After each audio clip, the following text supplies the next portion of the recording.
यह कहानी एक सुनसान रास्ते पर रात के अंधेरे में घटित होती है। रात के सन्नाटे को चीरती हुई एक कार तेज रफ्तार से आगे बढ़ रही थी। कार में 3 लोग सवार थे, राहुल, स्नेहा और अमित। रवि कार चला रहा था। उसकी आंखों में एक अजीब सी बेचैनी थी, जैसे वो किसी अनजानी चीज से डर रहा हो। प्रिया रवि की बगल वाली सीट पर बैठी थी। वो थोड़ी शांत और सहमी हुई लग रही थी।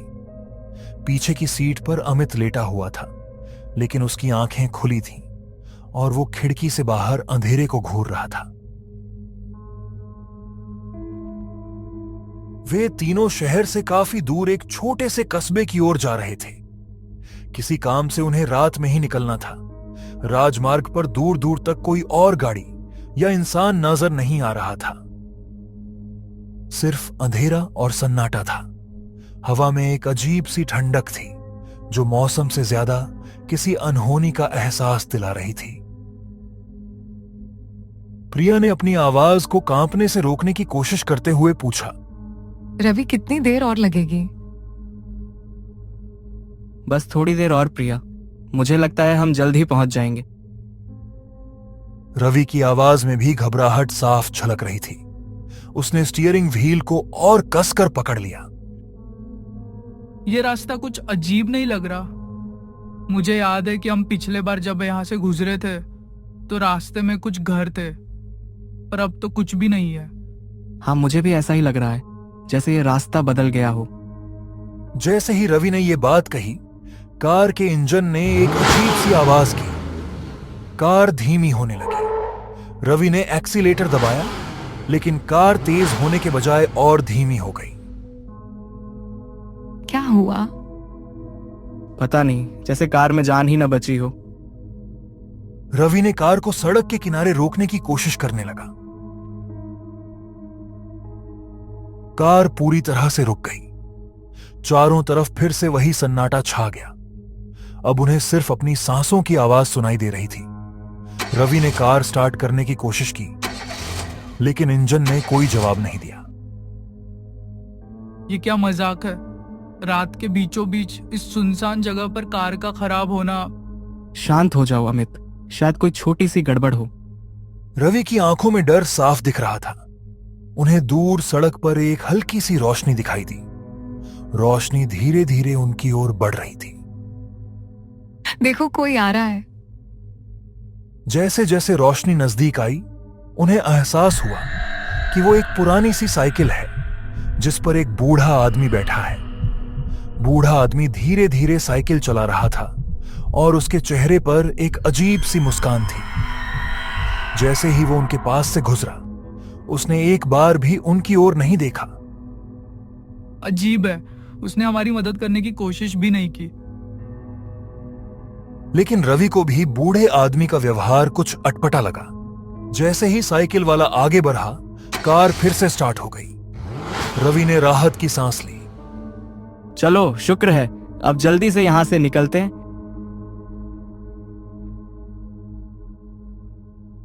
लेकिन जैसे ही कार आगे बढ़ी, उन्हें फिर से वही बूढ़ा आदमी साइकिल पर सामने से आता हुआ दिखाई दिया। वो उसी धीमी गति से साइकिल चला रहा था और उसके चेहरे पर वही अजीब सी मुस्कान थी। ये क्या? ये तो वही आदमी है। शायद ये रास्ता छोटा है और ये उसी रास्ते से वापस आ रहा होगा। लेकिन जैसे ही वो उस बूढ़े आदमी के पास से गुजरे, उन्हें एहसास हुआ कि बूढ़ा आदमी अब भी उसी दिशा में जा रहा था, जिस दिशा में वो अभी अभी आए थे। ये नामुमकिन है, ये हमें चकमा दे रहा है। रवि ने कार की रफ्तार बढ़ा दी।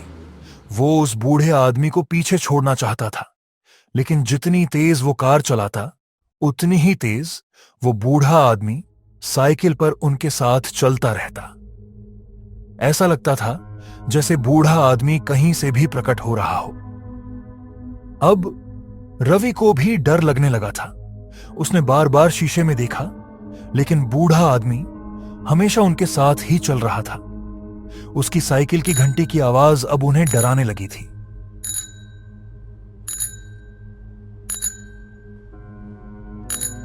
हमें रुकना चाहिए।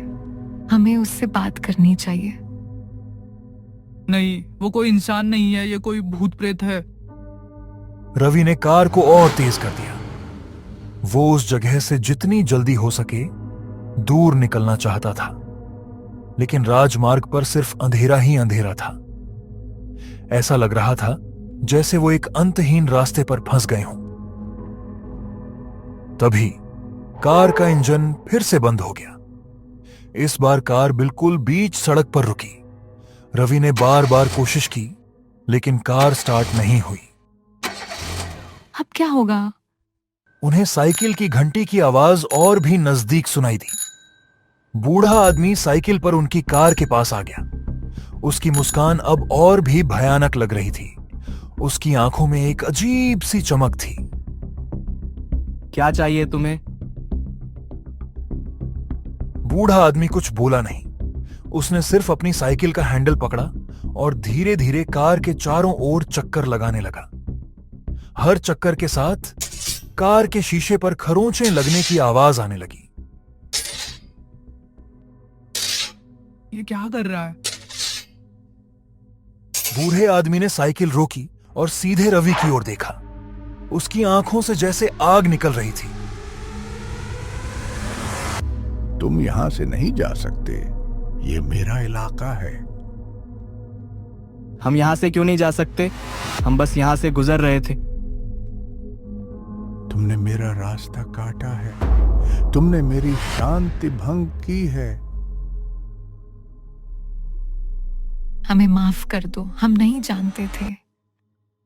माफी का कोई रास्ता नहीं है।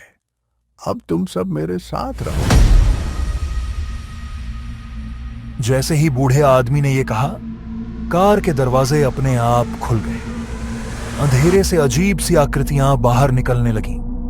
वो आकृतियां धीरे धीरे कार के अंदर आने लगीं। रवि, प्रिया और अमित चीखने लगे। वो कार से बाहर भागने की कोशिश करने लगे, लेकिन अंधेरे में उन्हें कुछ भी दिखाई नहीं दे रहा था। वो अजीब सी आकृतियां उन्हें पकड़ रही थीं। नहीं, मुझे छोड़ दो।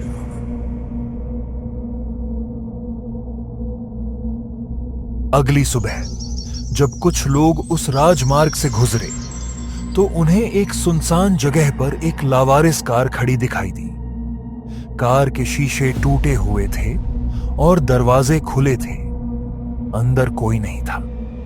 बस एक अजीब सी खामोशी थी जो कुछ अनहोनी की दास्तान कह रही थी।